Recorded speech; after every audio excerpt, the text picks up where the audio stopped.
There's a ton of content out there, and if you don't know where to start, it can be overwhelming, even paralyzing. So let's fix that. Welcome to Simply Cyber, a community of tens of thousands of aspiring and active cybersecurity professionals focused on networking, knowledge sharing, and professional development. I'm Dr. Gerald, Auger, Chief Content Creator at Simply Cyber, inviting you to get the answers to your cybersecurity problems with hundreds of cybersecurity videos answering your frequently asked questions, interviewing industry experts, and live streaming daily cyber threat briefings hosted by me. Now get the stories and insights you won't find anywhere else. Hit subscribe now and dig into all the fresh content on the channel and in the community. Nothing should stop you from launching and leveling up your cybersecurity career today.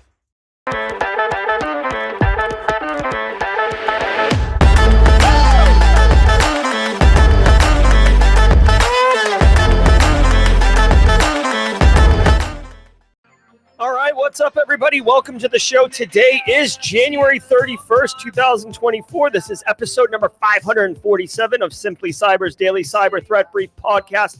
I am your host, Dr. Gerald Auger, and over the next 45 minutes, me, you, Josh Mason, Kimberly Can Fix It, Johnny 5, Senfless, Leon Elliott, Jesse Johnson, folks over on LinkedIn like Logan Fuller and Raymond Cruz, Space Tacos getting here early, Carrie dropping jokes, Marcus Kyler with the Yeet Crew. Excuse me. We are all going to be shredding the top cybersecurity news stories of the day, and I'll be giving my expert opinion and analysis on each of those stories with this hot cup of coffee and my hot takes. We're going to be shredding the face of all the cybersecurity news, empowering you to drive cyber risk reduction for your business stakeholders. And if you're looking to break into the industry, guess what? Settle in, Buttercup, because we are going to be giving you all the knowledge you need to crush the interview question. How do you stay current in the industry? This is the answer. How do you find out about cool opportunities, cool labs, cool resources? Go 2 windows over to the streaming chat right there. That's the Simply Cyber community.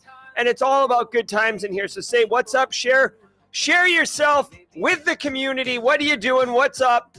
It's all about good times and networking. Hashtag Team SC. Now, before I get into it, I want all of you to know I do not prepare or research for any of the stories we're about to cover. So you are getting my honest take, my honest opinion, and my, stream of consciousness, frankly. But it's all about good times. Before we get into it, I do want everybody to know that I shout out and love to the stream sponsors who enable me to bring this show to you every single weekday morning, unfiltered, unfettered.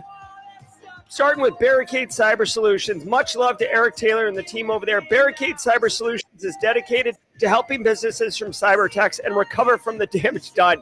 Cyber attacks can cause massive issues for businesses and send dedicated, hardworking business owners into turmoil. But Barricade Cyber Solutions knows how to mitigate the damage done by cyber incidents. Believe that. If you hear that sound, either jump into a cardboard box or call Barricade Cyber. Either way, you're probably better off calling Barricade Cyber. BarricadeCyber.com for more information. Links in the description below. Also want to say shout out and love to Panoptcy Security. Listen, get a partner who understands your cyber program and your business goals. If you need help in the short term, like you just need more person power to do a tabletop exercise, or maybe you've never done an enterprise risk assessment and you'd like to bring in a qualified resource to do that and shadow them so you can learn. Or maybe you want to do your FY24 information security planning and make sure you squeeze every single dollar out of that budget and get the most value for it. Whatever it is that you need help with, Panoptcy Security has got the answer. Believe that. Brandon and his team know what's going on. Panoptcy.com. Links in the description below per usual. Now, I also want to say much love to Antisyphon. If you're taking their Active Defense Cyber Deception course, you know how good it is. And if you're going to be taking that SOC core skills next week, you're in for a treat. But more about them at the mid-roll. It is Wednesday, so we'll be going around the world in just a minute. But first, I want you all to know each episode of the Daily Cyber Threat Brief, just like this one, is worth half a CPE. So be sure to say what's up in chat. Hashtag Team SC. Hashtag Team SC in chat. Why would you do that? Because it's worth half a CPE. You could say what's up in chat and grab a screen cap. That's why chat's on stage right now. You can get the little timestamp, put the screenshot in a folder on your desktop, and at the end of the year, count up how many files you have, multiply it by 0.5, and that's how many CPEs you got. Easiest way to get CPEs in the world. Believe me, CPEs can suck. John Hoyt's in chat. John Hoyt's talking active defense for the win. That's high praise coming from a man who knows a lot about security operations and straight crushes it. What's up, John Hoyt? Great to see you. All right, guys. If you're new here, today's your first episode. Welcome to episode 547. We're straight crushing it in here every single day. But if it's your first episode, doesn't matter how you found us. You stumbled in, someone told you, whatever it is, we're happy to have you here. Welcome to the party, pal. Say what's up in chat, first timers, with a hashtag first timer in chat. We ask for the hashtag first timer simply so we can identify you and play a special sound effect and a special emote. And most importantly, welcome you to the Simply Cyber community. It's all about good times here. It's all about community and support. So if you're first time here, hashtag first timer. All right, dudes. It is Wednesday, which can mean only one thing. My favorite activity of the week, Worldwide Wednesday. Listen, Worldwide Wednesday is presented by IT Pro TV, now IT Pro from ACI Learning, the international online training solution that professionals in audit, cybersecurity, and IT turn to for binge-worthy content. Use my promo code SimplyCyber30 at checkout to get 30% off your first month or first year. This is the what the site looks like right here. If you're going to jump on that, it's really good. It's like they got a ton of really high quality content. Daniel Lowry's one of the edutainers. Sophie Goodwin's in there. Magister with the what's up, first timer. Welcome to the party, pal. Welcome to the party, pal. Magister, good to see you. Who else we got in here for first timers? All right, Magister, first timer. Love it, love it. Let me get you a first timer emote too, Magister, for saying what's up. We'll give you a toasty and a first timer. All right. All right, y'all. Here's how it works. I'm going to ask you where you are. You're going to tell me, and I frantically light the map up, and we're going to see if in 2 minutes we can go around the world. So let me take a slug of coffee. Let me get my trigger finger ready, and we're going to do this together. Let's roll. All right, mods, let's rock. Taking it down to 2 minutes. Where are you at, everybody? Let's go, let's go, let's go. New York City bringing the United States online. I love it. Welcome to the party, New York City. Here we go. Yeehaw, Texas, Lyle Murden. Kenneth Ruff bringing Europe online. The UK's in the house. Senfilis is in Poland. Nice job, Senfilis. Europe's getting some action. Kennesaw, Georgia, Central PA. What's up, South Florida? I see you. Malawi's in the house. Tennessee, Sacramento, Australia. Oi, oi, oi. I love it. What's up, Canada? Toronto's in the hizzy. Romania's in the house. Thailand, Johnny Five's up in here. Romania, where you at? Where you at, Romania? Bing!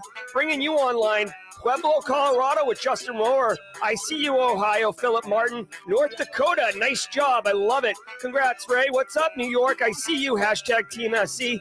You're at the Microsoft headquarters, Mel Cobb.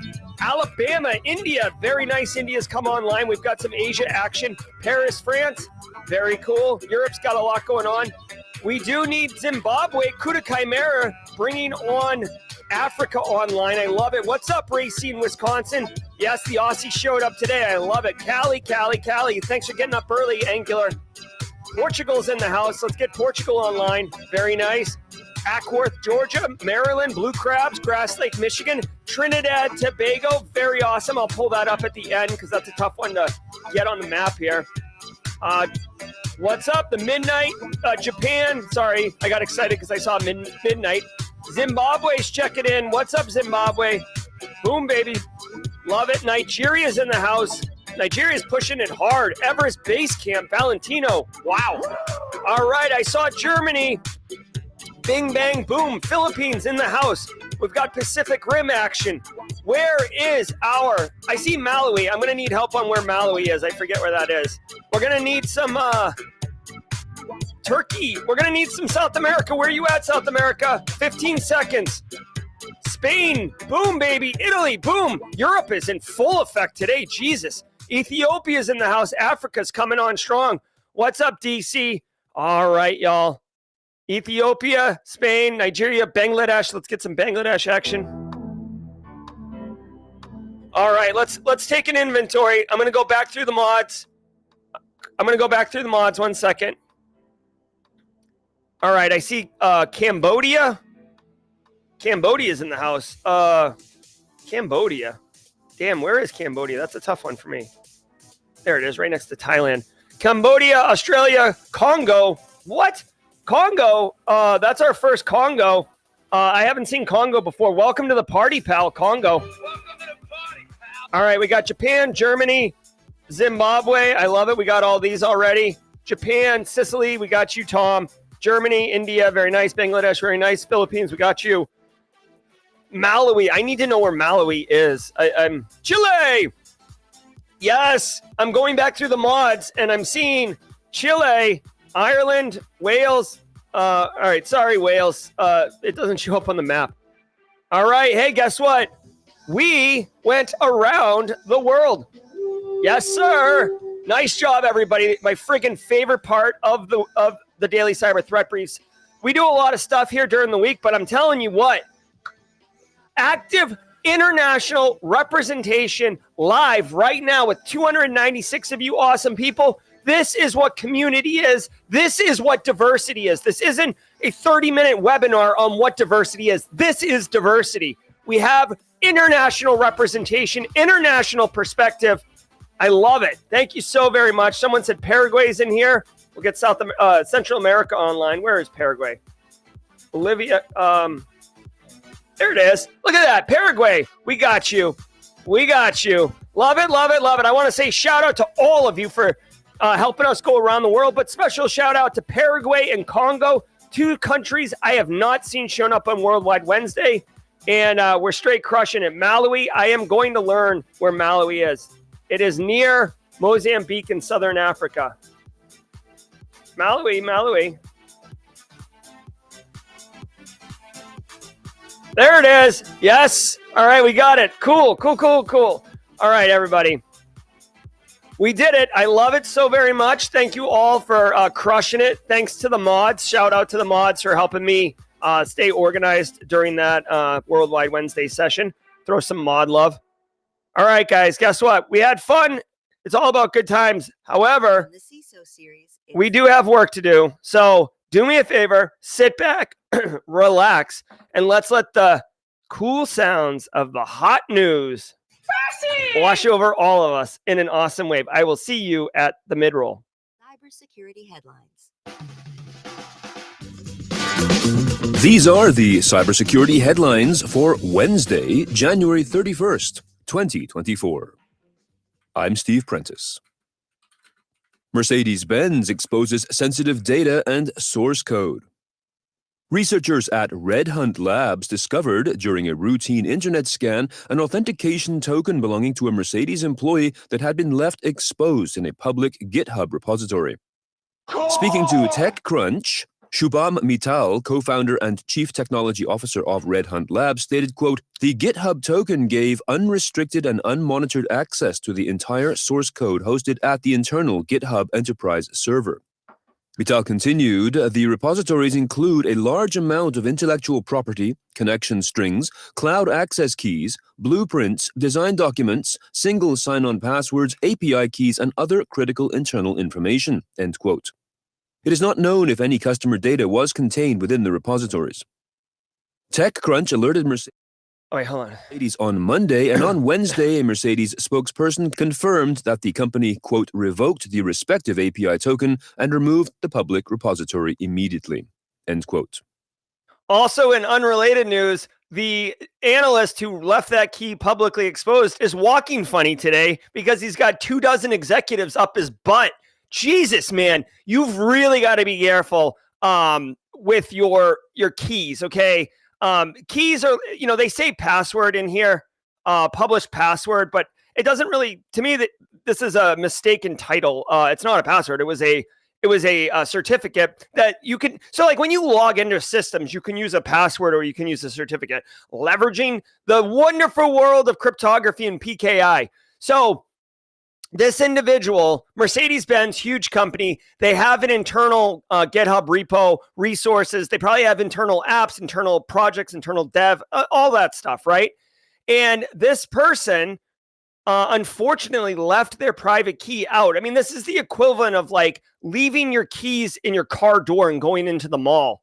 And if you don't know what a mall is, a million years ago, before I had gray hair, that's where people used to do their shopping before the internet and Amazon. So it's like doing that, or it's like leaving your front door wide open and like going to work. You know, it's just not a good look. Now, it doesn't necessarily mean that the data was compromised. In this particular instance, they're saying that essentially a white hat hacker company discovered the keys and notified Mercedes-Benz in order to get it taken down. So, so there may not have been any compromise. This is one of those examples where there's a vulnerability, there's an exposure, but they're not necessarily means there was a breach or an incident, right? It's very, very important in the world of cybersecurity. Just because you're got your hospital gown untied in the back doesn't mean anyone sees your butt, right? It doesn't always mean that. Now, obviously, in this case, Mercedes-Benz immediately revoked the key and ensured that, they're like, you have to do some type of like incident response. They very likely were not compromised, but you need to assure that they were not compromised. Very important. If you are going to, if you're going to have this kind of infrastructure, you have to do two things, minimum. One, you have to educate your end users. I'm telling you guys, I say it all the time. Education for end users, whether it's, Carl in accounting or it's some privileged, over permission power user in IT, they all need education. And frankly, you're more effective if you give tailored education. So not giving the same, like how to protect your private key, your certificates. That's not a discussion for Carl in accounting. That's a discussion for Kevin in IT, right? Because it'll just fall on deaf ears. But end user awareness training is so valuable in behavior modification. Whoever the individual was that leaked this key by accident or left it publicly exposed, I guarantee you they didn't do it out of malicious intent or nefarious purposes. They just made a mistake. So, accidents happen. Don't get me wrong. I clicked on a fish last night. I clicked on a fish. I didn't fall for it, but I clicked on it. So mistakes happen, and you just got to be mindful of that. Second of all, this particular company was doing routine internet-facing scans. You really, really should be doing this, whether you're using Shodan Monitor to monitor your IT infrastructure, or I haven't used this tool, but I really like the CTO of the company, Nick Ascoli. There's a tool called Fortrace. They're not a sponsor or anything, but there's a company called Fortrace. Come on. There's a company called Fortrace, and Nick Ascoli runs it. Whatever. I don't have a good link to it. But anyways, they have tools that can scan your internet-facing, not even your internet-facing, just like the internet, and look for secrets related to your business. So basically what I'm talking about is trying to be proactive and discover exposures before they happen, right? Go take my cyber threat exposure management course. It's absolutely free, and you'll learn more about that. But anyways, this is a butt-puckering moment for Mercedes-Benz, and I hope that they weren't compromised. Also, by the way, you really should look at permissions. Like this guy's key had access to everything. You know what you shouldn't do, with all due respect? Right-click and set permissions to everyone. Like when we're okay, here's the deal. This is hard to do, but welcome to cybersecurity. You can't just give everyone access to everything. It is easy to do that because they don't come back. They don't call your phone. They don't open a help desk ticket because they don't need help. They just access everything. The problem is they can access everything, which means if they stumble into the wrong place, they could be an insider threat. But more importantly, in instances like this, someone gets their creds or their key and they have access to everything. What you really should do, I think it's AC6, dipping back into my old NIST 853 days. It's either AC6 or AC7. Least privilege. You should only give people access to things they need access to do their job. Period. Full stop. It's hard to do, but this guy's key gave access. This is like a God mode. Like he could access everything. So I don't know if he's like the number one engineer at Mercedes-Benz, so he had to have access to everything. But chances are, no. Chances are whoever created this key was like, oh, I don't want to be called on the weekend. Like access to everything. Go. Done and done. Juniper Networks issues out-of-band fix for high-severity flaws. These vulnerabilities, tracked as CVE 2024-21619 and 21620, are, quote, rooted in the JWeb component of Juniper Networks' Junos OS on SRX series and EX series. These are flaws that could be exploited by a threat actor to take control of susceptible systems, end quote. Cybersecurity firm Watchtower Labs has been credited with discovering and reporting the issues. As a temporary workaround until the patches are deployed, Juniper Networks recommends that users disable JWeb or restrict access to only trusted hosts. All right, another win. By the way, just really okay. So let me tell you about this. Then I'll deviate for a second. If you're running Juniper, high severity flaw, you gotta patch it. You gotta patch it. And I get with networking devices, it can be difficult to patch them or take them offline for maintenance because they're typically mission critical. They're typically delivering packets left and right. You can't have the lady who's operating the bridge up and down to let boats go through. You can't have her take the day off to go get checked out for maintenance, right? Without having some solution for the bridge going up and down, right? So you got to do it during patch management or maintenance windows, or you got to have hot secondary infrastructure to swap over to. So I get it.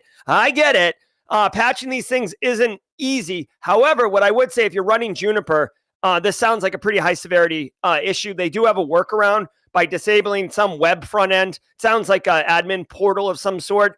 Obviously, that's going to introduce friction and burden to your IT infrastructure people, your network engineers. This is one of those times where information security and IT deviate a little bit. And I hope to God you've been bringing your IT counterparts Krispy Kreme donuts on Wednesdays, because now this is where you're going to cash in some of your political capital or your goodwill in order to get a win. I got to tell you guys, I've seen so many times where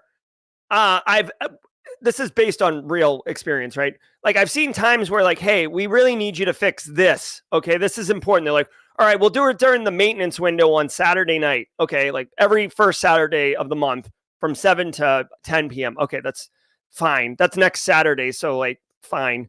And then the maintenance window comes, okay? The maintenance window is 3 hours. And IT, being advised by the CIO in the business, and I'm not throwing shade at IT. They're doing what they've been told to do. But IT will run updates for new features. Like like patching for security is not as high as like getting the new emoji keyboard, or, you know, I'm being facetious on this, but my point is, a lot of times the maintenance window will come and go, and there wasn't enough time to get to all the things on the maintenance window punch list, and you get dashed to the side and like, well, don't worry, we got another maintenance window in 28 days, and you're like, oh my God. But obviously, if you have built a relationship with your IT counterparts, if you have a strong governance and the CIO is pro InfoSec, you can get your security patches elevated in the maintenance window queue. But just know that either that, or you have somebody like DJ BSEC working in IT who actually appreciates InfoSec and can do that. So that's what's up with that. But by the way, fun fact, seriously, bring some donuts to your IT people. They'll love it. They'll love it. Love it, love it, love it. And don't do it. Here's the thing. There's a pro tip. Don't bring the donuts to them and then immediately say, by the way, we've got this. You've got to do it just to like hook them up, right? If you do it and then immediately give them this, they're like, oh, all right. Like, so you actually don't care about us. You're trying to buy us, right? I mean, you could do it that way. It depends on the relationship you have. I'm just saying, broker good relationships, especially with IT and HR. That's another good one to broker relationships with. And the engineering team, if you have one of those. Finally, what I want to say about this is a great opportunity to share some guidance for you guys. Listen, I talk about the value of networking all the time. Networking is so freaking important in our industry, okay? You can, obviously you can walk up the hill and you can stride by yourself and you can blaze that trail all the way up yourself. No big deal. But if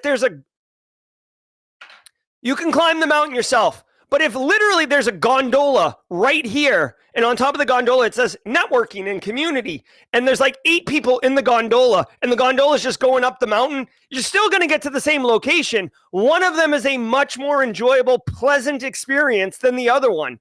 I'm just saying, networking is super valuable. And why I bring it up is because this story right here, as well as the first story we covered, both of these issues were discovered by white hat hacker companies. Now, obviously, they're publishing it for free PR and marketing purposes. But you know what? I'd rather they do this and deliver some value to the community than take out whatever, a $500,000 booth at Black Hat, right? Like this adds value, and it further legitimizes the talent. It's social proof of the talent at the organization. So why am I telling you all this? Don't sleep on doing research and discovering vulnerabilities and bugs and working through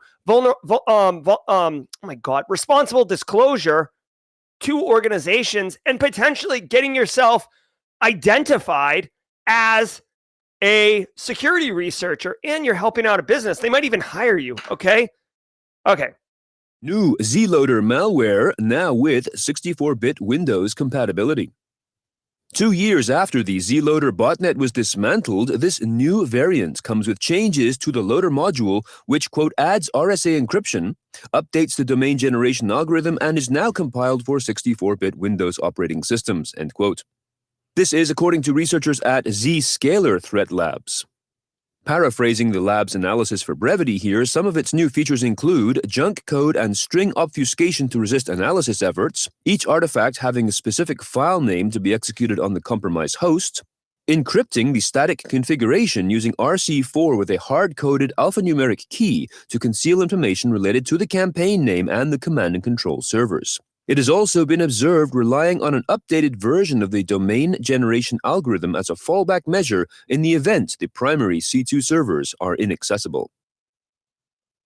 All right. So Z-Loader, Zeus, Banking Trojan, Z-Bot, I've heard it called too.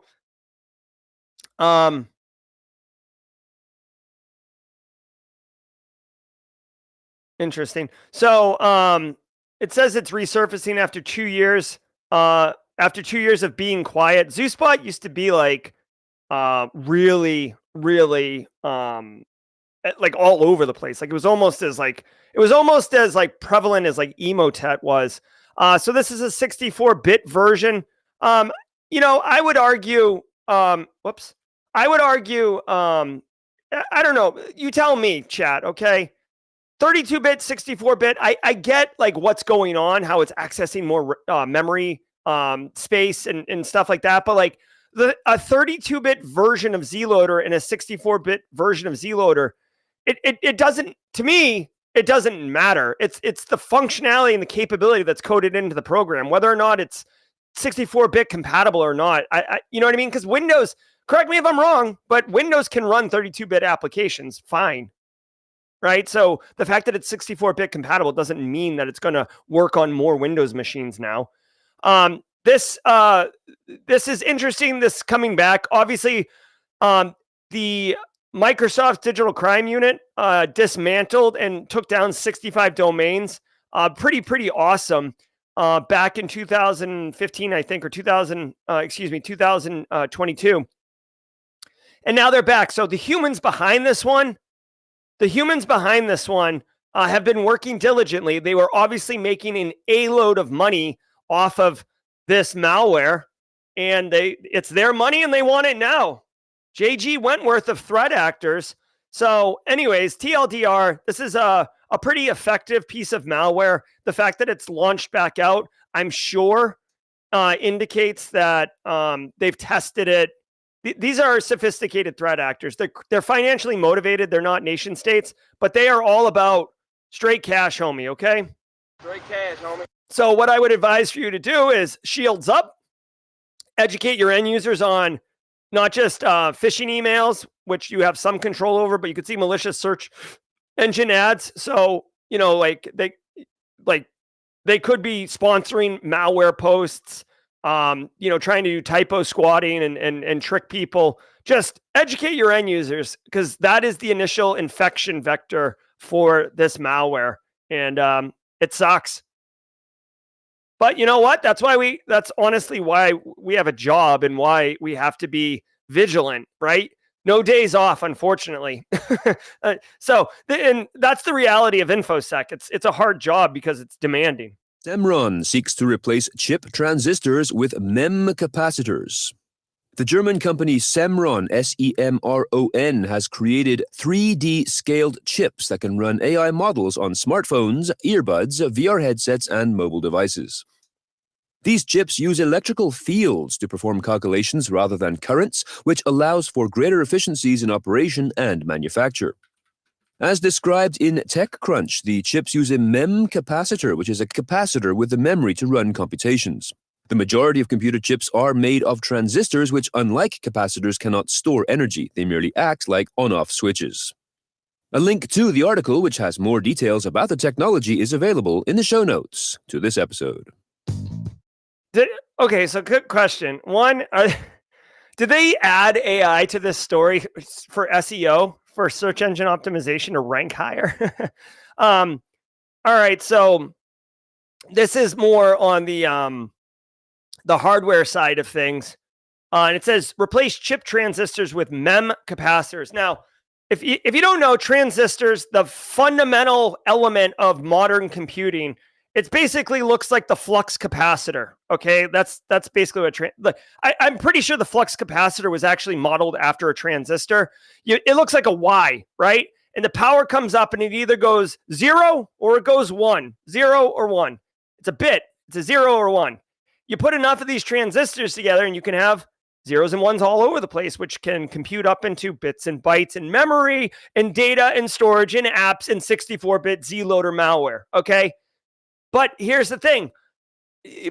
Moore's law, let's take it to the classroom. Moore's law says, yeah, thank you. Thank you, mods. We'll get some flux capacitor action here. All right. So Moore's law says that the computing power will double every 18 months. And it's been pretty consistent. But we've actually started accelerating Moore's law. But here's the thing. Now that I've studied quantum computing, the deal is the reason we're able to make more powerful processors and chips is because we're able to make the transistors smaller, right? Smaller tech, smaller everything. Well, at some point, literally, it will become like physics will get involved and you will not be able to make the transistors any smaller. You can make them so small, but at some point they'll be so small that they'll literally be bumping into each other at like the atomic level. Like you just can't, you can't get them. There's a boundary on how small you can make transistors before they start to have like interference, basically. And that's one of the benefits of quantum computing, is that it can accept that doesn't matter to quantum computing. So these people are saying, let's replace transistors. Okay, here's the deal. We'll see where this goes. This seems interesting, but guy, the internet, modern computers, hardware, chipsets, all of them, they use transistors, blueprints, patents, manufacturing. And like when you're manufacturing chips, I mean, we're talking very, very precise manufacturing. You're going to throw that all out to invent a new tech called MEM capacitors. Now, don't get me wrong. If there's potential in it, this could be paradigm shifting, societal shifting technology advancement. So I'm not poo-pooing it for that. I'm just saying it's really, really, a massive lift to transition off of transistors. They're talking about 3D scaled chips. That's got a cool buzzword to it. Let's see. They use electrical fields to perform calculations instead of electrical currents. All right. I mean, this is like way over my head from like a physics and, I would invite, if there's a double E in here, an electrical engineer, I invite you to get in there. I will say, just as a quick side, the smartest people I've ever met, literally, smartest people I've ever met consistently are people with double E degrees. Dr. Keith Jones, a guy I graduated with Dakota State University, he's a double E, he might be the smartest person I've ever met, frankly. But anyways, so I leave it to the double E people for this one. But to me, this seems like a cool concept, but I don't know how basically money. Straight cash, homie. I don't see how money is going to want to rip up their existing manufacturing processes for this. All right, so really quickly, Richard Moulton is saying computers are slow because they have to move data to the transistor. The tech combines compute and storage. See, I think Ethereum, Zurich, HPC research. Okay, so hey, definitely asking people to check this out. It seems interesting, but it's way beyond me. This is a double E thing. Come on, where's the mid-roll?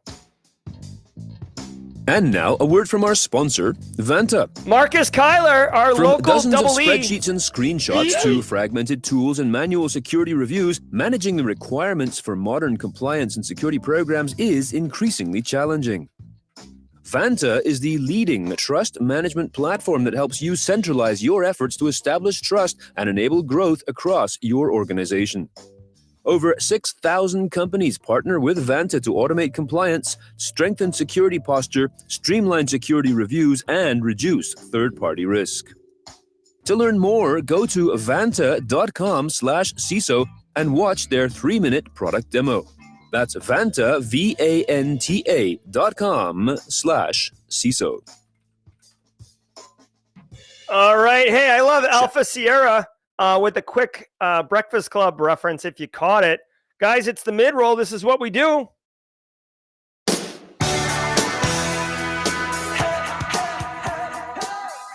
All right, guys. Love it, love it, love it. If you're getting entertainment value, if you're getting educational value, if you're getting any value whatsoever, hit the like button on YouTube. It goes a very long way to helping others discover the channel. What's up, Frank Cumberland? He's driving and wants to read that article. Absolutely, Frank. Hey, if you do read it, Frank, would love some feedback on what your thoughts are on it. If anyone reads that article, let's talk. All right, guys. Hey, I want to say shout out to the stream sponsors again, Barricade Cyber, Panoptcy. I love those guys, but also Antisyphon Training. Y'all, Antisyphon Training is disrupting the traditional cybersecurity training industry by providing high-quality, cutting-edge education to everyone, regardless of their financial position. Antisyphon offers students the opportunity to learn skills, practice what is taught, and engage with their community in a fun and inclusive way. They recently hired Zach Hill. Big fan of Zach Hill. That's the kind of people Antisyphon's running around with, and it's all about good times. If you would like, many of you are in the Active Defense and Cyber Deception course right now, but don't worry, there's still time to register for the SOC Core Skills course with John Strand next week. You will not be able to register for it if you're trying to register next week. The class is next week. There's just a little bit of time left to register. If you have the bandwidth and you want to learn some awesome fundamental foundational skills or refresh yourself and make sure you got a tight baseline, SOC Core Skills is where it's at. Use the link in the description below. It takes you directly to the SOC Core Skills registration page. You can pay $0. So now the question becomes, is it important to you? Do you want to make it a priority to go to this course and learn from one of our industry's best? I leave it to you to make the decision. Christopher Whitlock said that we rated the course this week. I love it. Way to go, Simply Cyber community. Killing it. All right, guys. Hey, I want to say really quickly, Simply Cyber Community Challenge. I got this amazing opportunity for you to level up and blow up your professional network. if you would like to crush your professional network and just blow it up in a very meaningful way, go onto LinkedIn, search for the hashtag Simply Cyber Community Challenge. We created it. We pushed it. It is working. Ask anyone in chat who's done it. It is massively valuable. Go search for the hashtag, connect with the people, and comment on the post with the people who are posting with it. Those are the baton holders. One person a day gets the baton. I'm telling you, connect and comment, and you will get picked up with the people commenting. So the next person coming through will connect with you.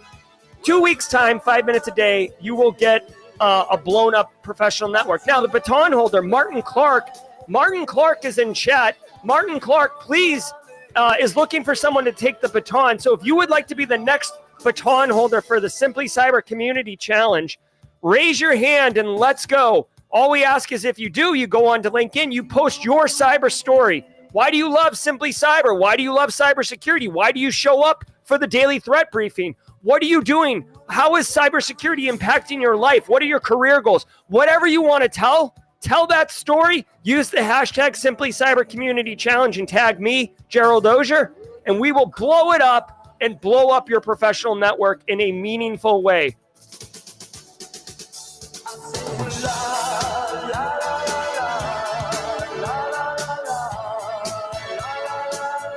I love the Simply Cyber Breakfast Club. All right, let's get back to the news, y'all. ChatGPT leaks passwords from users' private conversations. In a story relayed to Ars Technica, a person by the name of Chase Whiteside described his discovery while using ChatGPT to devise clever names for colors in a palette. Upon returning to his research the following morning, conversations appeared in his history that had not been there before. These chats were private conversations that, quote, contained multiple pairs of usernames and passwords that appeared to be connected to a support system used by employees of a pharmacy prescription drug portal, end quote. The conversations appeared to belong to people trying to troubleshoot the portal due to its poor design. An OpenAI representative said the company was investigating the report. Oh my God. Okay, so a couple of things here. One, Martin Clark, thanks for sharing. And Mark Johansson Stanley, welcome to the party, pal. Go share your story on LinkedIn. Use the hashtag Simply Cyber Community Challenge, and let's blow it up. Welcome to the party, pal. All right, so OpenAI, guys, you got to remember. So OpenAI, ChatGPT, everybody's been using it. I use it. You probably use it. I've got videos on the channel on how to use it. But you've got to remember, dude, so many people are slapping, AI enabled on their product and just basically having a back-end API call to ChatGPT. Anything you put into ChatGPT, whether it's directly through the website or it's through an API call, you should assume no privacy, no security, no confidentiality, unless you have contractually written it with a contract in OpenAI where they said your data will be segmented, your data will be secured, your data will not be in the major ecosystem of all this, then you should assume your data can be commingled. Now, this is a bug because if you've used ChatGPT, there's like a history, so you can go back and, like, say I have a conversation going for late night with Jerry, my new show coming out at the end of, we'll be filming in April. So say I've got a chat going for that, but then I've got another chat going for Cyber 101 and like how to make a promotional video for it or whatever. Those are two different things. So I want to be able to jump back into one or jump back into one. And that's the utility of it. This guy is saying he was basically just looking to make up names for crayons, colors, or, paint colors or whatever. And then all of a sudden he went into his chat history and there's like a bunch of other stuff. Now, the fact that there were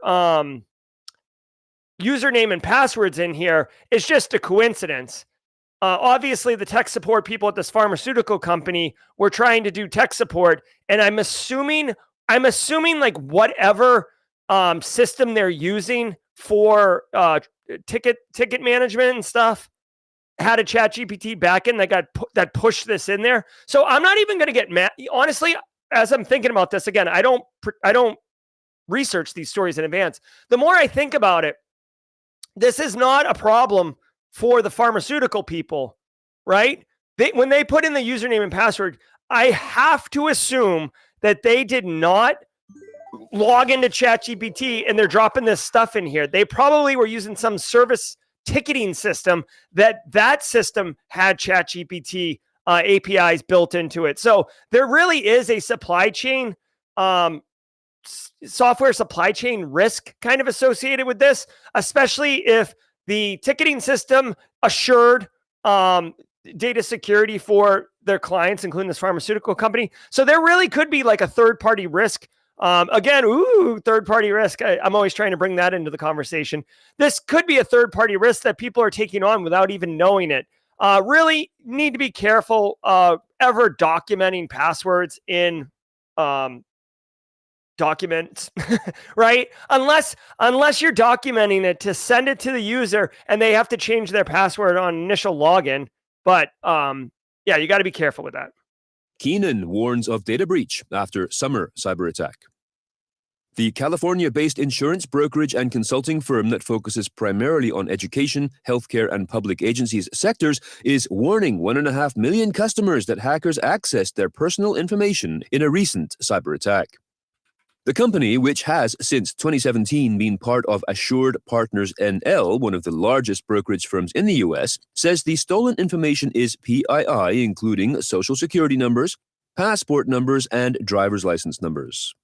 They are offering 2 years of free identity theft protection, and they remind people to be vigilant regarding phishing attempts. They also want you to know that they take your privacy and security quite seriously.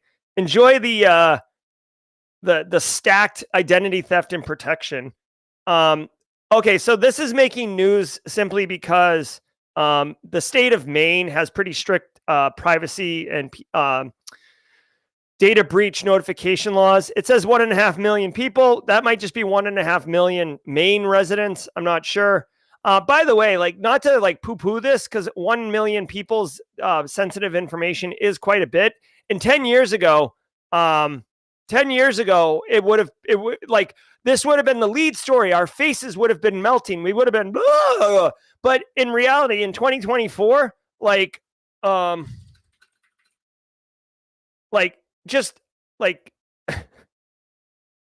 earlier this week, right? January 29th, 2024, 26 billion records. 26 billion records. Okay, like, hold my beer. Hold my beer, Maine story. Your 1.5 million PII data breach is cute.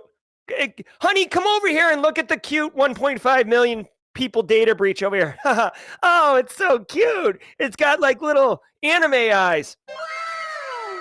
So, I mean, it sucks. It is suck. But like, in our current climate, you know, this is like a Tuesday or a Wednesday, right? So anyways, not good. I wish more states honestly had reporting laws like Maine, in California, in South Carolina. Whoop, whoop. South Carolina's privacy data breach reporting laws are kind of aggressive, though. You got to report in like 72 hours. But anyways, I digress. Okay, let's keep going. Last year was a record breaker for ransomware, says Corvus. The Cyber Underwriter's analysis of ransomware attacks for 2023 describes it as at a record high, with activity surpassing 2022 totals by 68%. Despite takedowns by law enforcement of Alf v. Black Cat and Quackbot, a total of 4,496 total leak site victims was reported. Key driving factors, the report says, are threat actor resilience and more active ransomware groups.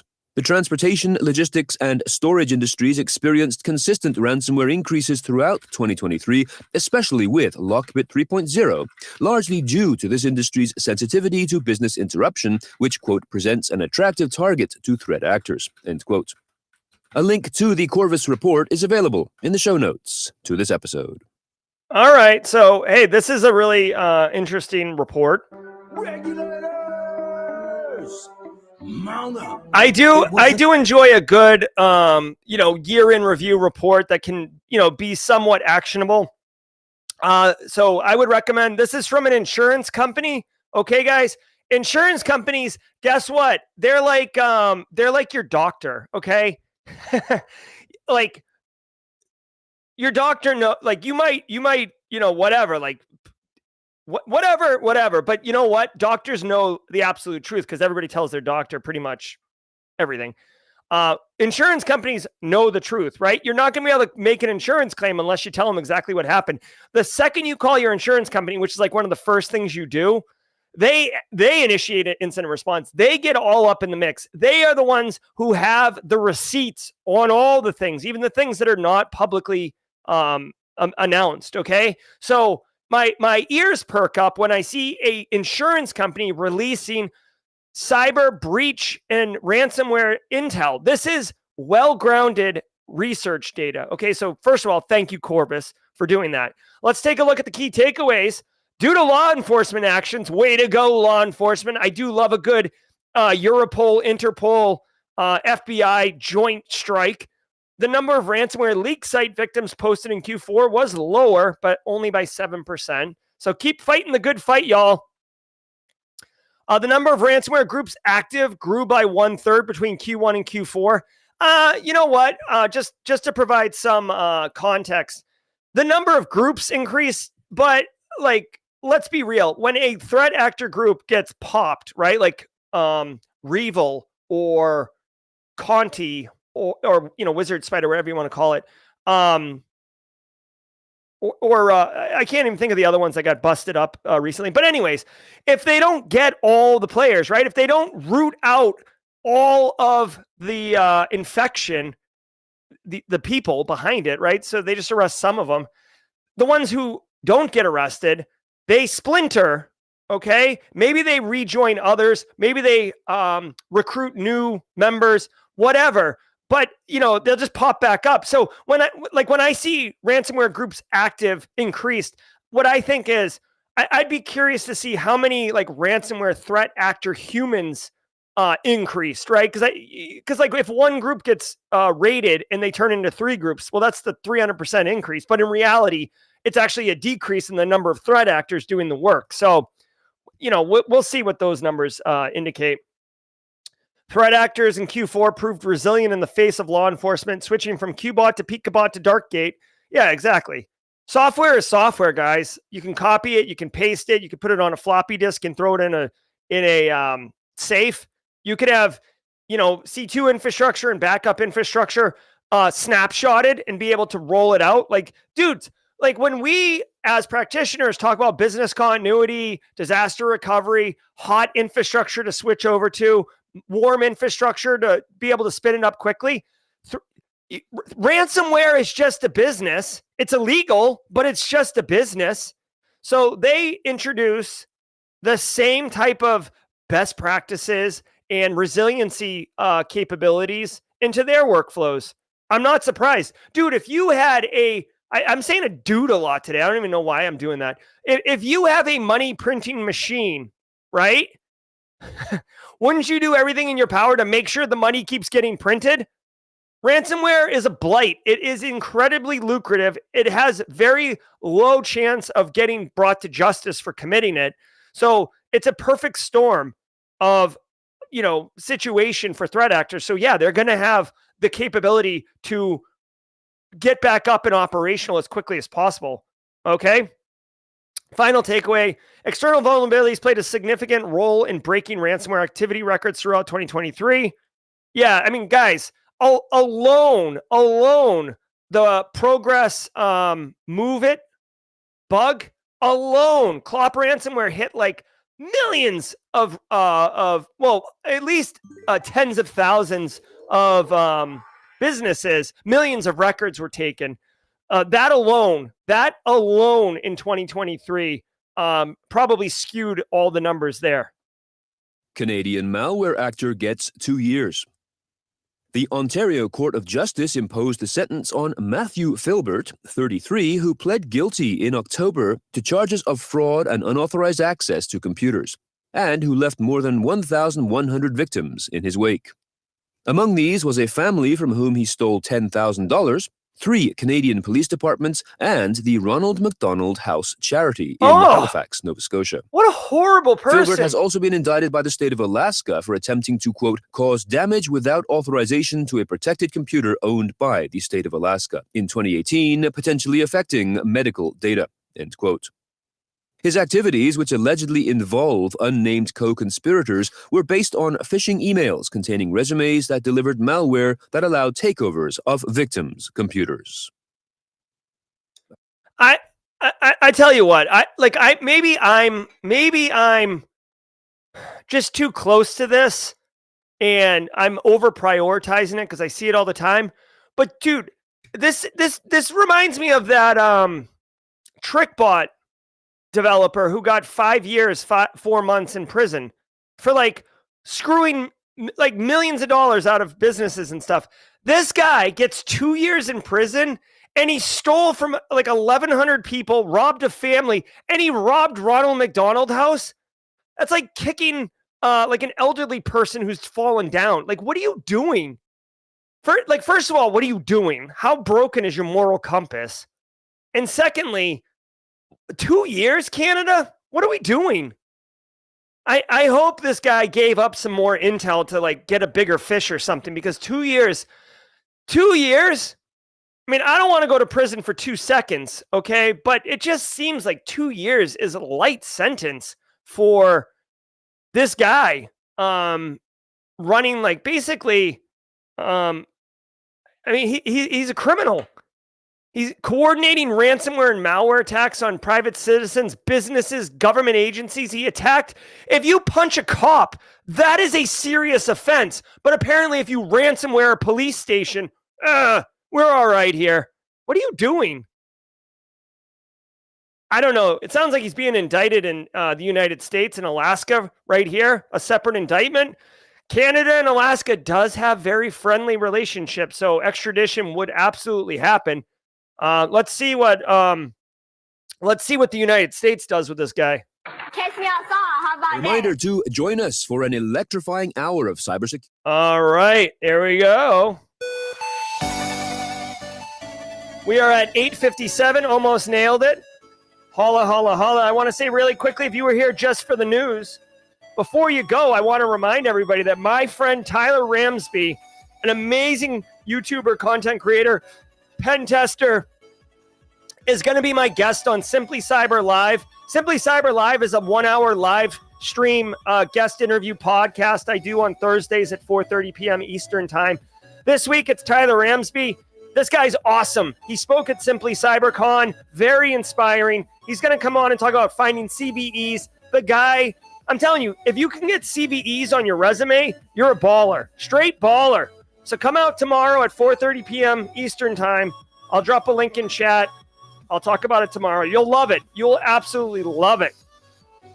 All right, guys. I'm Jerry from Simply Cyber. It is Wednesday, so I'm going to do some jaw jacking if you want to hang out and have a good time. But if not, thank you very much. I hope you got value from the show. Come back tomorrow every single weekday morning at 8 a.m. Hold on, what's so fun? Justin Gold is laughing at me because I said Tyler's my friend. I don't get it. All right, hey, if you were here just for the news, be well, have a great Wednesday. Go out there and crush it. Best of luck to all of you in crushing your goals today. We'll see you tomorrow at 8 a.m. Eastern Time. Time to get into some jaw jacking. Let's go.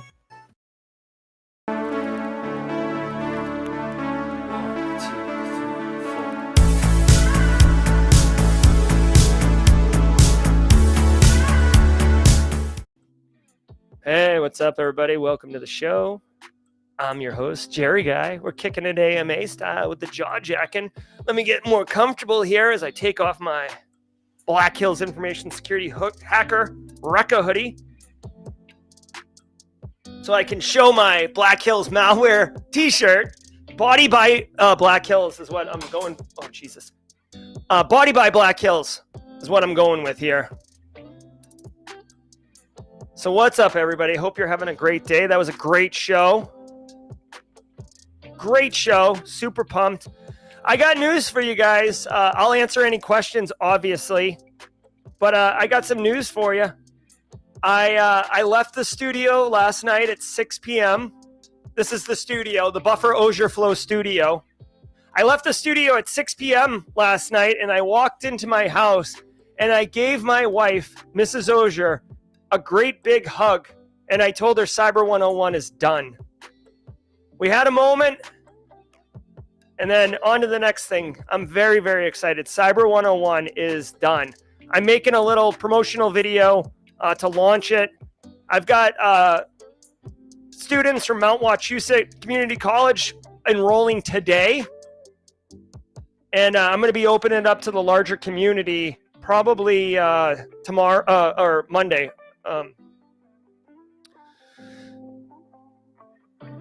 All right.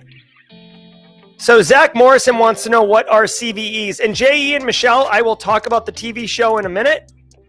So what are CVEs, J.E. and Michelle asks. Let me show you. So J.E. and Michelle, when we talk about these stories, where's the Junos one? This story right here, right? We covered it in the daily cyber threat brief. High severity flaws found, right? And you can see here, the vulnerabilities are tracked as CVE 2024 and CVE 2024-21620. So a CVE is basically a uniquely identified vulnerability. It's typically tied to a piece of technology. The convention is CVE dash the year it was discovered, and then a unique number. The number does not indicate that there's been 21,619 prior vulnerabilities discovered this year. Large companies like Microsoft and Google and stuff, they get allocated just a batch of numbers, and then there's a batch of numbers for like, mere mortals, right? So Tyler Ramsby, my guest tomorrow, he has found CVEs, right? So when he finds a CVE, if it's with some non-major technology, it'll get pulled from that list of numbers. Okay, so that's what CVEs are, and because of it, we as practitioners can say, hey, like CVE 2024-21619, are we susceptible to it? Are we vulnerable to it? Have we patched it? Oh, like a threat actor's written an exploit that exploits vulnerability CVE 2024-21619. Okay, so it allows us as practitioners to have a common conversation. Now, a CVE needs to be discovered by somebody, and that is valuable. So if you, like I said in the show, these researchers at, where were they? Cybersecurity firm Watchtower Labs has been credited with discovering the issue. So the Watchtower Labs crew, the people there, they can put on their resume that they discovered CVE 2024-21620, right? And having a CVE on your resume is basically straight cash, homie. Like you are, it's indisputable evidence that can be independently validated that you found something no one else had found and identified it as a vulnerability that could be exploited. Okay. All right. So that answers that question. We talked to Jay and Michelle wants a question about the TV show. And by the way, I think someone else asked that question about Zach Morrison asked that question. I'm sorry, Zach. Hopefully that answered your question. Night TV. Want to share this with everybody.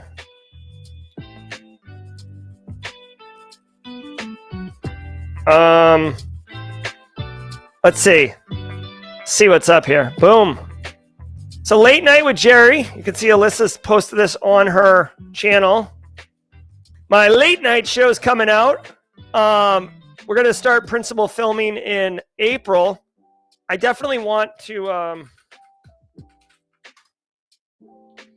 here's Night Studios. Boom. Look at this. Top billing. What's up? Throw it up on the marquee. Boom. So for those who don't know, I have entered into contract with Night Studios for a one-of-a-kind, never been done before, late night talk show with a cybersecurity angle to it. We're going to have guests. It's going to be a straight talk show, right? I'm going to have an opening monologue. I'm going to have guests.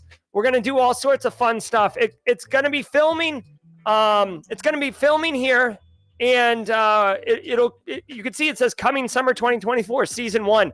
I'm super excited about this. I'll talk to the studio about what I can share and what I can't share. I'll still be doing the daily cyber threat briefing when I go out for filming, and I'll keep everybody as informed as I can. But it's going to be super cool. I'm super excited about it, and I hope you guys are too. Let's see what else we got here. And thank you for all the support, everybody. Angular asks, what do you think about the Cisco Cyber Ops certificate? Well, let me take a look. Cisco Cyber Ops cert. Let's take a look together, Angular. Okay. All right, Cisco Cyber Ops cert. Let's take a look. No prerequisites. Valid for 3 years. What's the exam topics about? Security concepts, security monitoring, host-based analysis, intrusion, policies. All right, so this seems very practical. This seems hands-on. This does seem more focused on security operations. This seems very tied to security operations and a little bit of GRC. Gotta love GRC. The one thing I would say is I would say this. It looks like a good cert. If you can get your business to pay for it, definitely do it. But Cisco Cyber Ops certification. You let me know if this is the right way to search this, but here's what I'm thinking. Whenever I'm trying to understand value of a cert, what is the market asking for? Is the market saying we're hiring people for this particular cert? Now, it's hard for me to search because the word Cisco is basically dominating this query. Is there a way to... Hold on. Is there a way to... If anyone in chat has thoughts about Cisco CyberOps, let me know, but it's hard for me to look. I guess what I would just say is it looks good if you want to be a SOC analyst, Angular. I guess that's the TLDR. It looks good if you want to be a SOC analyst. What's up, Nick Barker in the house? All right. All right, keeping going here.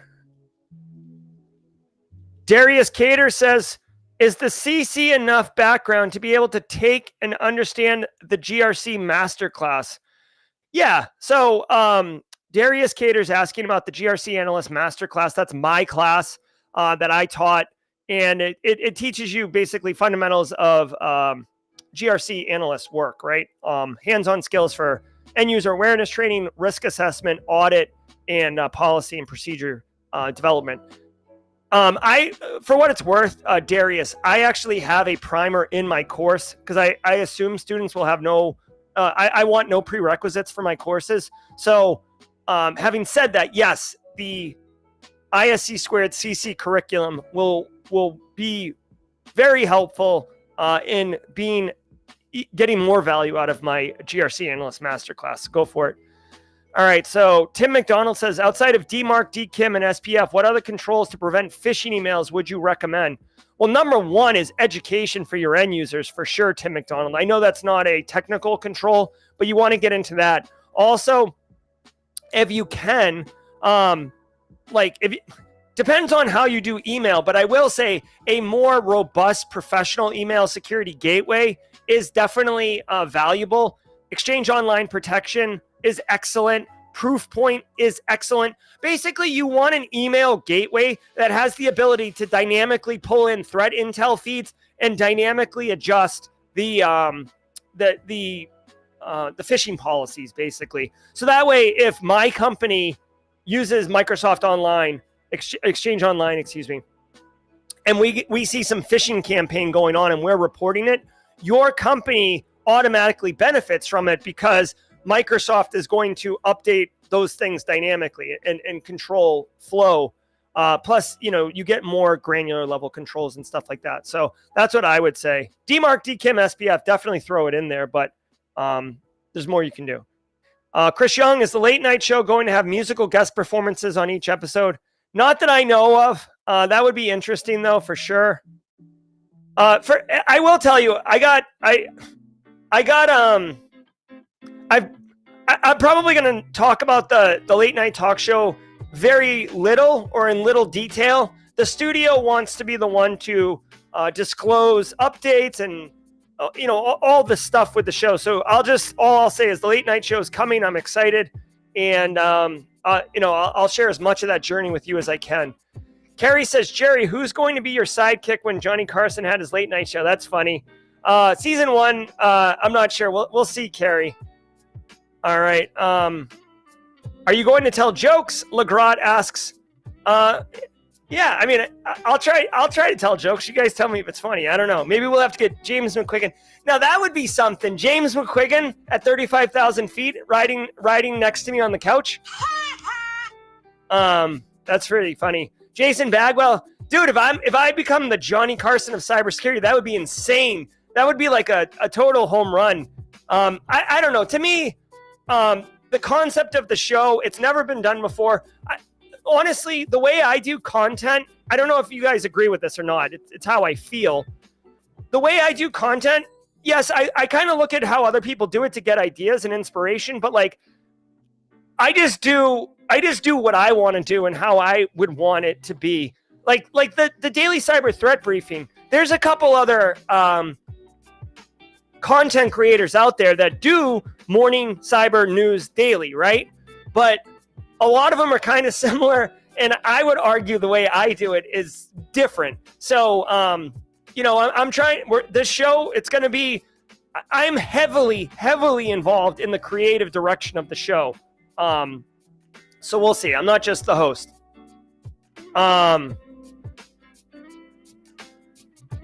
Okay, let's see here.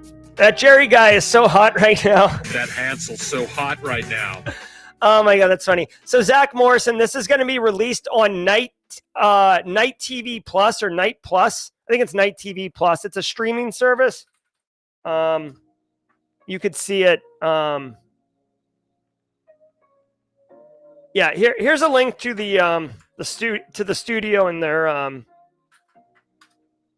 and all that stuff, so you can check it out.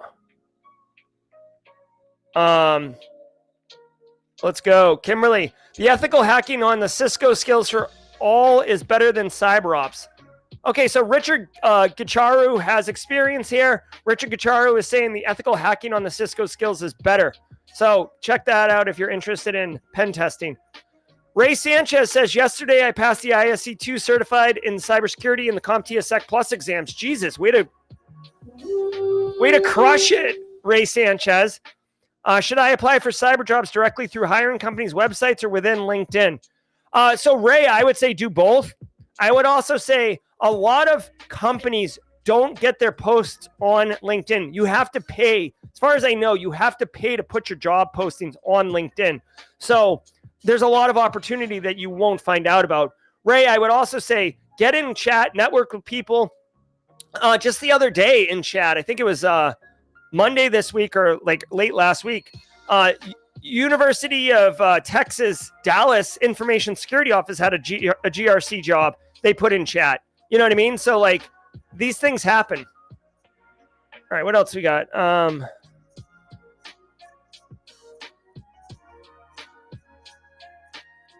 Any chance? Oh, wait, hold on. I'm sorry, guys. There's like so many chats today. What kind of labs are the best to put on my resume? I was thinking AD and some network sec labs. Yeah, absolutely. If you want to be a, actually Active Directory is good, whether you're pen testing or defensive. Network security labs, absolutely. Katie, those are both very, very practical skills. You will find Active Directory at a lot of businesses. You will find network security lab or networking at all businesses, frankly. So there's massive value in including those for sure.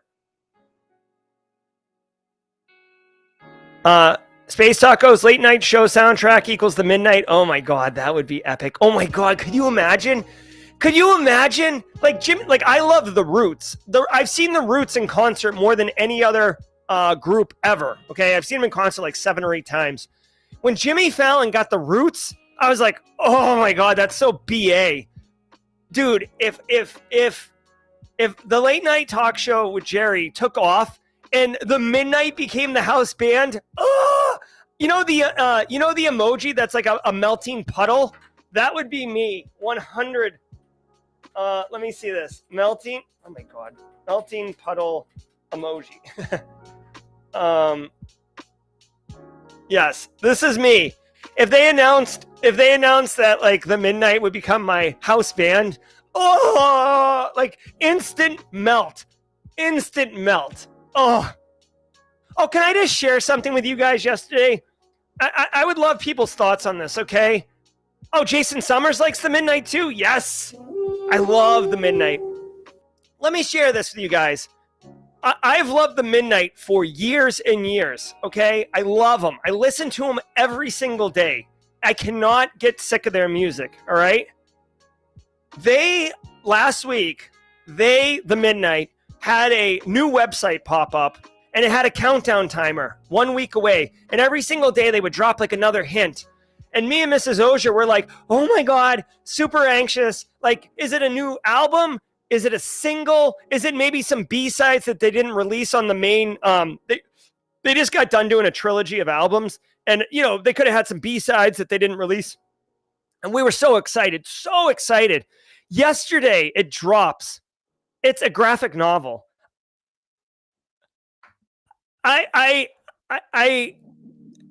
To say I was disappointed would be an understatement. They don't owe me anything, but guys, I was so excited. Like, worst case scenario was going to be a single drop. Best was a new album.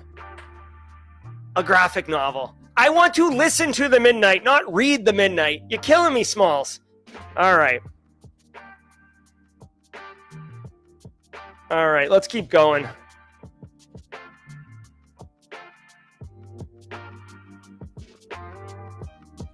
Tim Koss says, hello, Gerald. Hello, Tim. Could you please talk more about building political capital? I'm going to start a new job. What should I do in the first week, month in regards to the political capital? Thank you. Yeah, absolutely, Tim. So, couple things. Political capital is like when you go ask someone for a favor, whether they do it or not for you depends on your relationship and if you have any political capital with them, right? Imagine, if you will, Tim, that, you started your new job and I'm like, hey, like, what's up? Like, you're new here. Yeah, I'm Tim. I'm new here. Oh, cool. Like, welcome to the thing. Hey, did anyone show you like where the kitchen is or the bathroom or any of that? No. All right. Well, let me show you like really quick. It's nice to meet you. Maybe we'll work together. I don't know. All right. Now I've just given you something, right? I've given you some political capital, essentially, or you've given me some political capital because I've done something for you, right? And I didn't show you where the bathroom was, and I didn't show you where the coffee was because I'm like a master manipulator, and I'm like, ooh, I got to get this political capital train started quick on this guy. It's just you're doing it for the sake of doing it. Now, let's say I overhear you having a challenge with like something, right? And I might pop over and say, hey, I've dealt with that same problem. Let me show you how to fix it, or here's some resources that helped me, whatever. Okay. Again, political capital. So now fast forward and I'm like, having trouble with something. And I know you have, done it before. I could say, hey, Tim, like, do you mind? Do you have a few minutes? Can you give me to help me with this? And maybe you're super busy, Tim. Maybe you're super busy and it's not really a convenient time. Maybe you were just about to leave for the day to go for a 3-day weekend, right? But you're like, yeah, Jerry, like, let me help you out. That's me cashing in on that political capital. Now, if every single day, Tim, I was like, hey, Tim, can you help me out? Tim, can you help me out? Tim, can you stay late? Tim, can you stay late? I will exhaust all the political capital. And now I'm starting to like take water from a well that's empty and I'm bringing up dirt in the bucket. Do you see how like that political capital would get exhausted and it wouldn't work anymore? So that's political capital in a nutshell. Starting a new job, what I would say, well, first of all, I have a video on the channel for that. So go check out Crushing Your First 90 Days. And if mods get a chance to drop that, please do. What you really should do is listen. I know this is going to sound kind of obvious, but listen, be proactive. If you're going to have, like, you're going to have some initial challenges, obviously, like, hey, like, how do we do this here? Whatever. Try to have a solution or potential solution if you do bring a challenge, and look around, listen for challenges people are having, and try to be proactive to help deliver solutions. If you're driving and delivering solutions and helping out, then you're going to basically be generating political capital. Also, what I would recommend, this is what I do when I start a new job.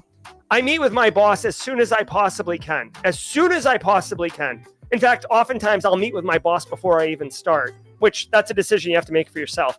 But I'll meet with my boss and I'll say, hey, listen, what are the 3 biggest challenges right now that you need help with? Like, you're obviously hired me to help solve something or help reduce burden or friction or whatever. What are the top 3 things going on right now? Because yes, I'm going to orientate myself and walk around and talk to people, but I want to start cracking on those 3 things immediately, because there could be some quick wins there. There could be some as you're meeting people, if they say, hey, listen, we really want to migrate from Junos networking gear to Cisco networking gear, and we want to make sure that security is involved with that. Okay, that's cool. So now when I'm getting introduced and I meet BSEC and they're like, oh, here's our network engineer, DJ BSEC, and BSEC's like, wicka, 1 and 2, right? I'm like, oh, what's up, BSEC? Like, yeah, we're probably going to be working together on that Junos to Cisco migration. I just met you and I'm already kicking butt about how we can collaborate and how we can do these things. So I hope that helps you, Tim.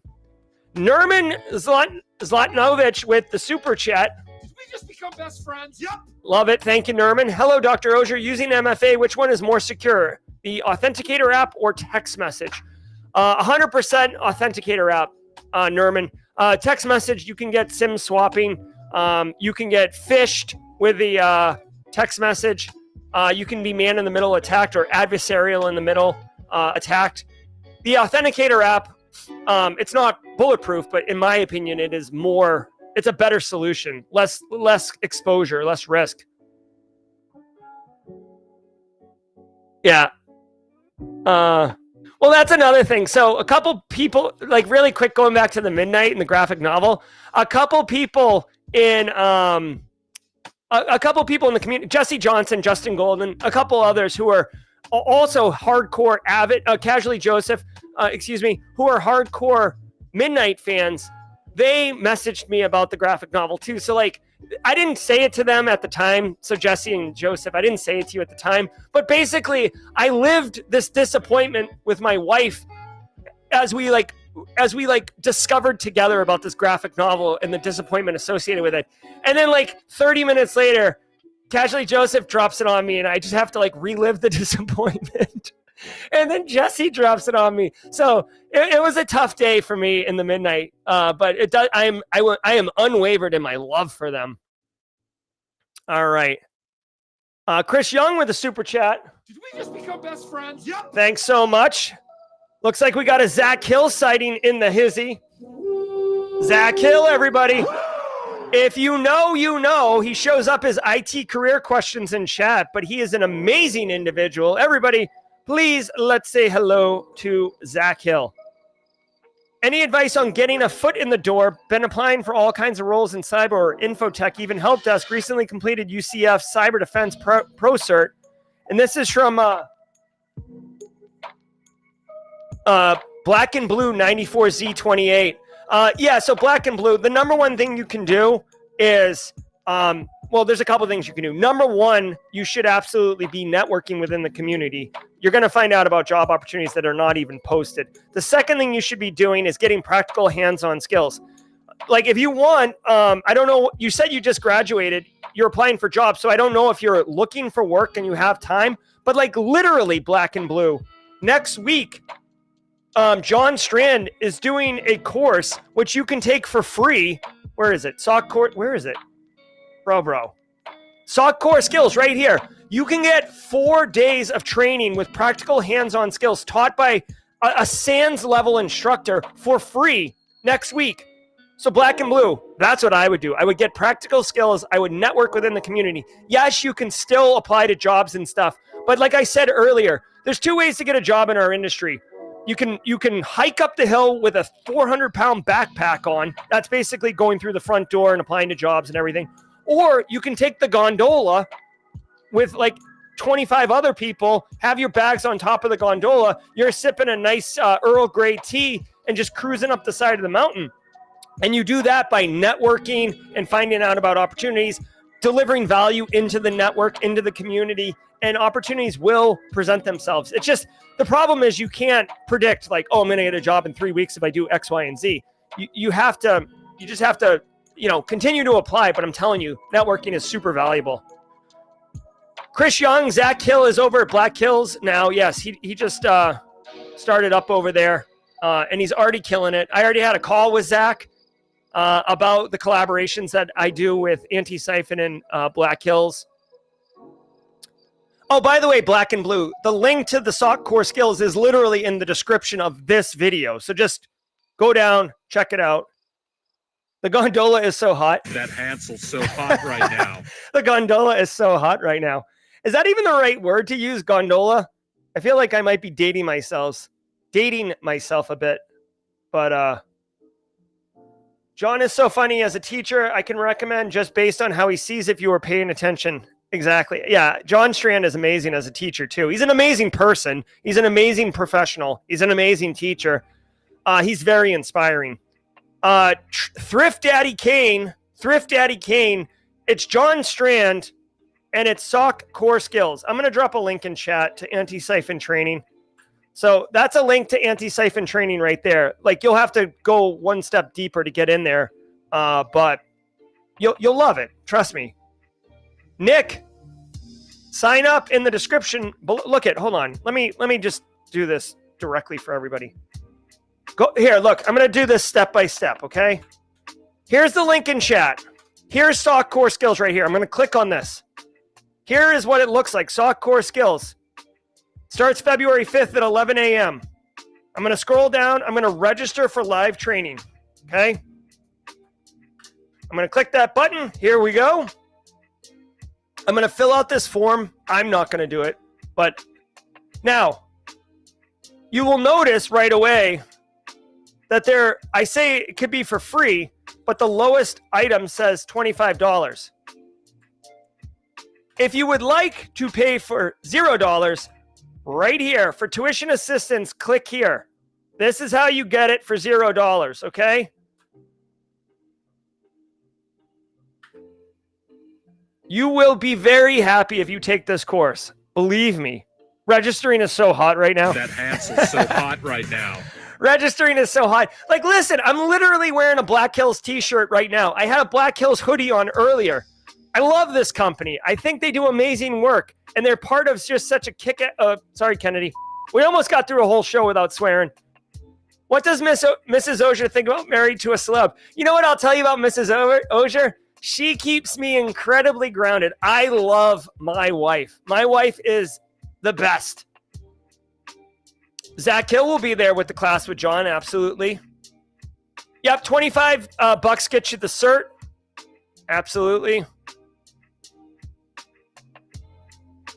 I love it. Let's see. We got another question.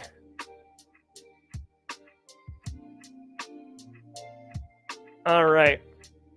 We're almost at 9:30. So we're going to have to end it here in just a minute. Like I said, Cyber 101 is going to be coming online probably later, early next week.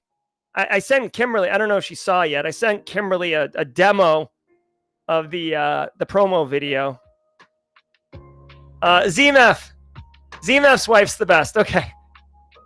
Definitely subjective, but that's okay.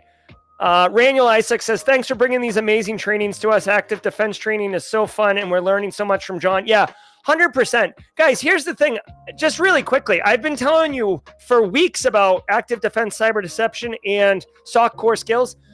Yeah, Antisyphon is a sponsor. Antisyphon does pay me money to have their logo and stuff. But I am honored and privileged and super, super pumped to be able to tell you about these things. I love that. I've taken the training. I made a video. They didn't ask me to make a video. I made a video because I thought it was that awesome. So to me, I'm just winning because I get to do this show and I get to pay my bills and I get to partner and align with really, really inspiring, righteous companies like Black Hills. Mr. Greenreads is signing up. Wonderful, Mr. Greenreads. You're going to love it. Thanks, Joanne Hart. Mrs. Auger is actually sitting off camera, making sure he only says nice things. I tried to bring Mrs. Auger on stream the other day when she brought the silver play button. I got to tell you, she was wearing a Simply Cyber hoodie, though, when she came in. But she didn't want to be on camera. All right. Chris Whitlock is saying the OSI is a lie.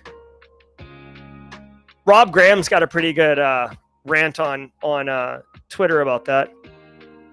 Oh, thanks, Zach Hill. I love Zach Hill. Do I have a good sound effect for that? I guess this would be good right here. That's going to be the temporary. I love Zach Hill sounder. Let's see. Louisa B says she agrees. No, hey, so Louisa B is agreeing with Chris Whitlock. Guys, I will say the OSI model is not 100% accurate, but it is an incredibly valuable concept to learn, specifically the network layer and the transport layer. The lies of the OSI stack, that's happening up at the presentation session layer, right? The reality, guys, I'm actually going to stand up. No one asked me to fight for the OSI model, but I'm going to fight for them right now. The transport layer, the network layer, the data link layer, those layers are incredibly important to understand. Network layer and transport layer are ultra important to understand. And, I would argue, IP addresses are super important, but like the transport layer with like the TCP flags and stuff, there's a lot of like, nonsense you can do in there. Okay. So I stand with OSI model. What else we got? Mrs. Auger should come on wearing a hacker hoodie and dark glasses to hide her identity. Yeah. Hey, Jen Blank X, no big deal. If you missed the news, I would say, Jen Blank X, there was no meltdowns. I didn't get spicy. Some good security research, couple vulns, ransomware. You know how it goes. John Strand says the OSI model is absolute dookie. Oh, no. Well, you know who I'm not going to argue with? John Strand. Layer 2 is where the switches are, and layer 3 is the routers. Yep, exactly. I stand with OSI, yes. All right, hold on. Valentino's got something. Mrs. Auger. Oh, yeah, Mrs. Auger. Come on with a hacker hoodie and all that. I will tell you, Mrs. Auger's got a Rekka hoodie. Mrs. Auger, like, I wear cyber security merch all the time. So does Mrs. Auger and my kids. We're a cybersecurity merch family. All right, Jesse Johnson's going to go dad it up. Love it. Hey, if you watch with your kids, if the daily cyber threat briefing is part of, your family experience, I know a lot of you do breakfast with the children or drive to school with the kids. I do make it, I try to make it as entertaining and as accessible to children as I do for adults. So for those who include their kids, I know Base Case includes his. I know Estella includes hers. I know Kathy Chambers includes hers. Thanks so much, and really, really appreciate you bringing your family to the show. It's all about good times. All right, guys, I'm gonna get out of here. Jide, yeah. So what I would say is there's like the TCP/IP model, which basically is just a condensed version of the OSI model with very little attention paid to the application. The top 3 layers. Mr. Greenreads has got his 10-year-old and his 14-year-old there. Way to go. Curiosity for life. His daughter loves Worldwide Wednesday. That's what I'm saying. Shout out to all the the kids in chat. You guys are crushing it. Oh, nice. Nathan Boland's kid loves the soundboard. I love it. I love it. I love it. Thanks, Q'd Up. I appreciate it. You guys are the best. Louisa B's kids want to go. Oh, nice. I'm not going to bring it on stream, but I just got a picture of Jesse Johnson and his daughter live in chat. So that's awesome. Be good, everybody. Sparrow, love it. Hey guys, be well. Have a great Wednesday. Congratulations on Worldwide Wednesday going around the world. We straight crushed it. I'm Jerry, your chat. Until next time, do me a favor and stay secure. Later, everyone. If you enjoyed that content, keep the cybersecurity train going by connecting with the other Simply Cyber community resources. We have the Discord server that's lively and always keeps the conversation going. You can connect with me directly on LinkedIn. And also every single weekday morning on the Simply Cyber channel, we're doing live daily cyber threat briefings, 8 a.m. Eastern time, as well as Thursday at 4:30 p.m. We're doing live stream interviews with industry experts, and we produce videos that we push out every Wednesday morning.